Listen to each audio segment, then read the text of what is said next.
Hello বন্ধুরা, আমরা এখন যাচ্ছি ধান ক্ষেতের দিকে। আমাদের বাড়িতে মেশিনে ধান কাটা হবে এই মুহূর্তে, সেই জন্য যাচ্ছি। এবং অনেক চাষি কিছু কিছু বেশি পরিমাণ জমি চাষ করেছে, তাদের মধ্যে আমিও আছি।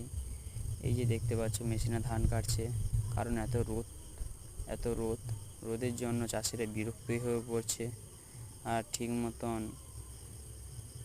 কাজও করতে পারছে না। এই যে গাছের ধান হয়েছে, আর অনেক চাষিরাও এই রোদে আক্রান্ত হয়ে পড়ছে। এই কি করবে আর চাষিরা, সেই জন্য মেশিনের দ্বারা সব কেটে নিচ্ছে। এই যে দেখতে পাচ্ছ কাটা হয়ে গেছে অনেক জমি, আর অনেক জমি আবার কাটাও হয়নি।